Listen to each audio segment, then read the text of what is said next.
Oi de novo. Nesse vídeo eu vou falar um pouquinho sobre as minhas leituras dessa semana.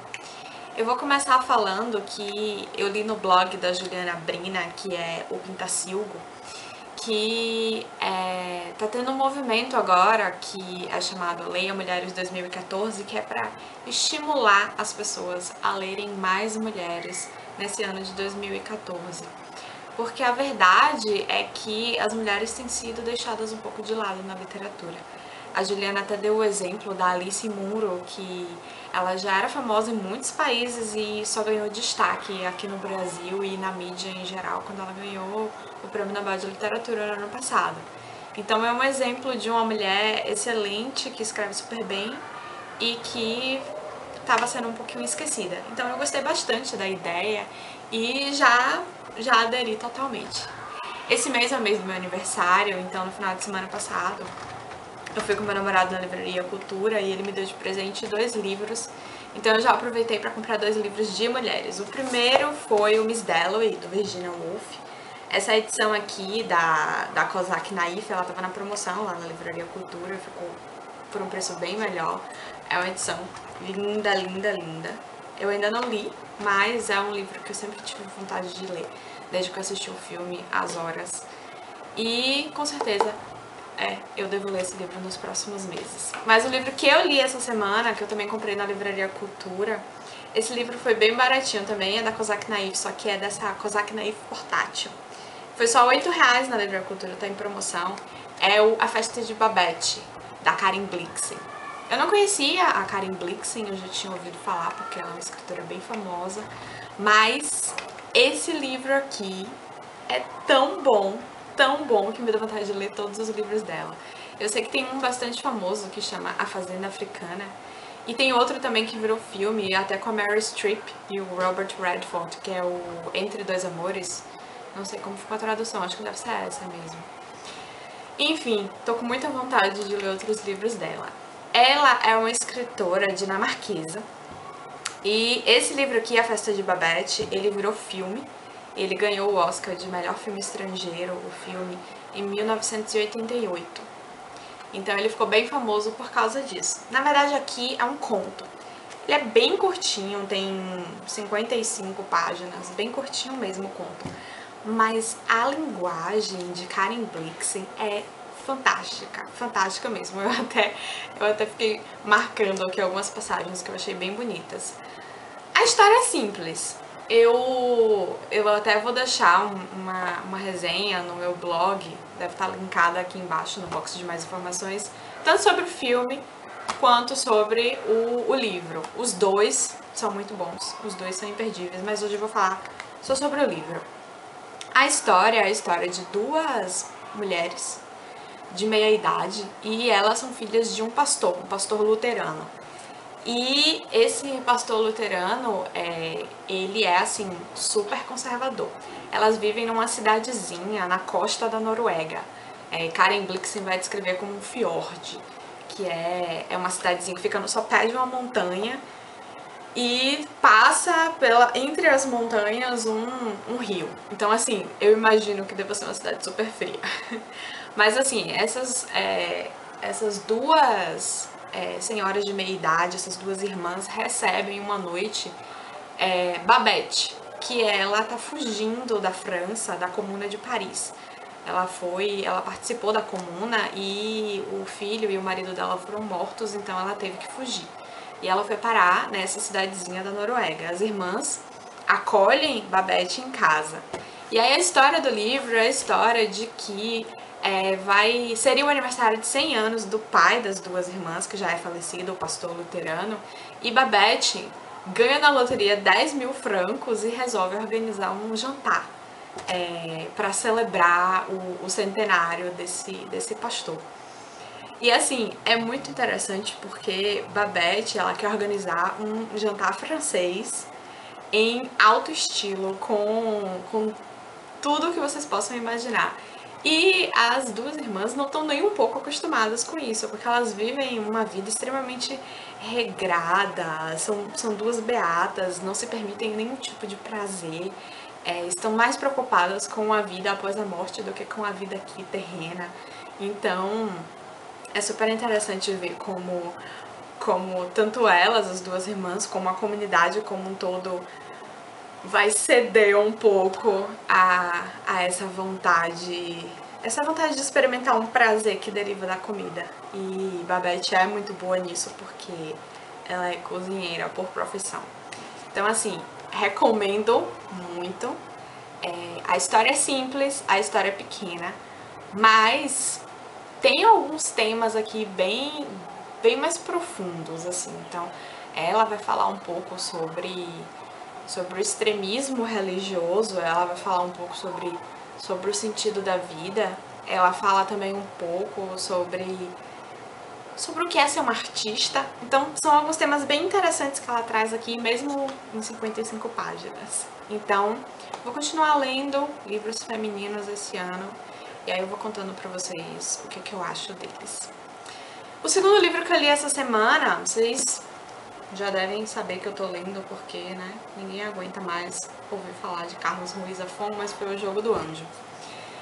No vídeo da semana passada eu comentei que eu li em janeiro A Sombra do Vento.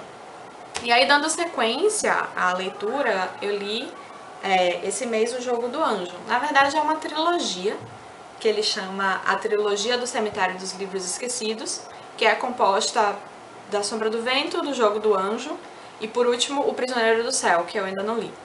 Pelo que eu entendi, os livros eles podem ser lidos separadamente, sem problema algum, porque, assim, existem elementos em comum nas histórias, mas as histórias em si são independentes, então não tem muito problema.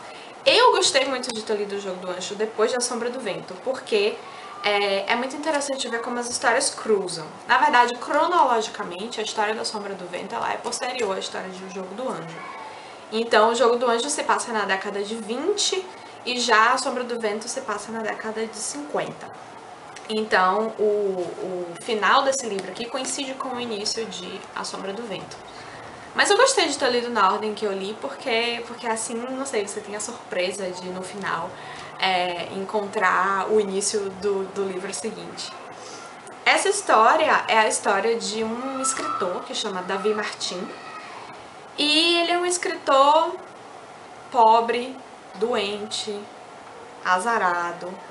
E ele recebe um dia uma proposta de um editor francês chamado Andreas Corelli para escrever um livro em troca de 100 mil francos e da recuperação da saúde dele, o que é uma proposta irrecusável para Davi, porque a vida dele está simplesmente horrível. Então ele aceita essa proposta do editor e o livro que Andreas Corelli quer que ele escreva é um livro que seria capaz de embasar uma religião. Ou seja, seria uma espécie de segunda Bíblia. O problema é que quando Davi começa a investigar quem é esse Andreas Corelli e a questionar o porquê desse livro, qual seria o propósito desse livro, a coisa começa a ficar um pouco misteriosa demais e tudo vai dar início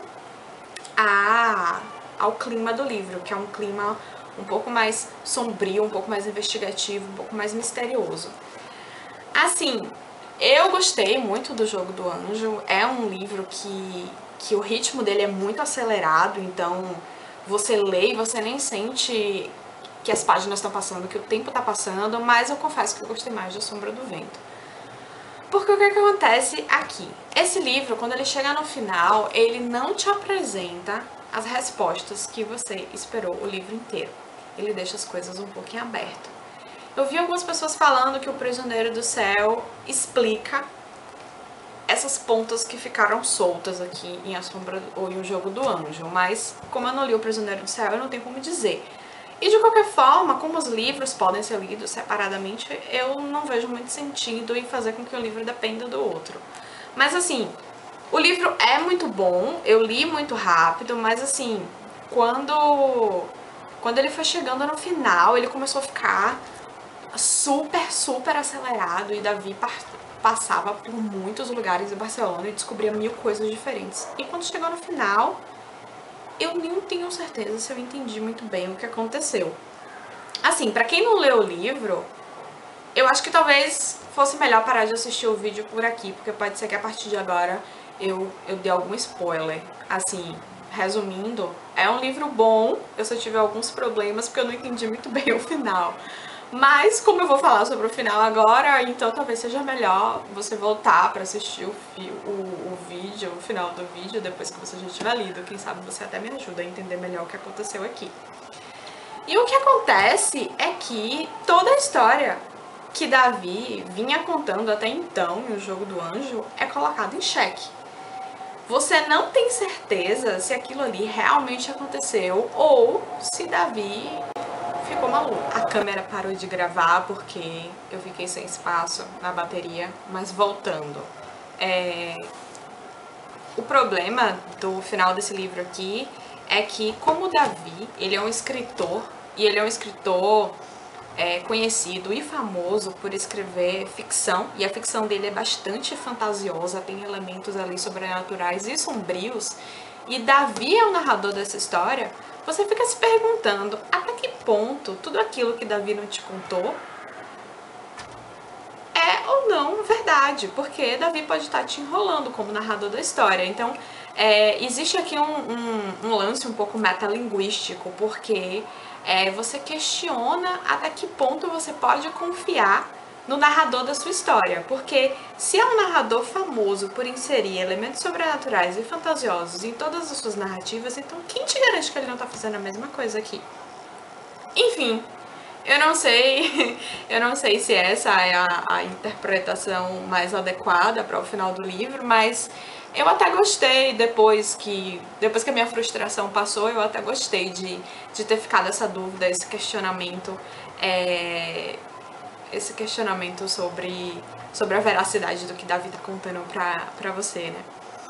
Então, é isso. Se vocês entenderam diferente, se vocês entenderam de um jeito talvez mais concreto, né, do que o que eu entendi, vocês, sei lá, fazem um comentário aqui embaixo, porque aí a gente pode conversar um pouco mais sobre isso, porque a sensação que eu tive aqui no final desse livro foi a mesma sensação que eu tenho quando eu termino de assistir um filme de David Lynch, que é: ai meu Deus, e agora? O que foi que realmente aconteceu? O que não aconteceu? O que é sonhado? O que é verdade? O que é imaginado? O que é verdade aqui, entendeu? O que até faz com que a gente se pergunte: e afinal, o que é a verdade? Só porque alguém tá te contando uma história, essa história deixa de ser verdade porque ela não é baseada em fatos reais? Enfim, questões filosóficas à parte, eu vou ficando por aqui. Queria agradecer ao pessoal que se inscreveu no canal. Obrigada a todo mundo. É muito bom pra mim poder compartilhar as minhas leituras com vocês. Ler pra mim sempre foi uma atividade solitária desde que eu saí do colégio, desde que eu parei de discutir com as minhas amigas sobre Harry Potter e o Diário da Princesa e o Senhor dos Anéis. É muito bom poder voltar a fazer isso. E é isso. Até a próxima. Beijo.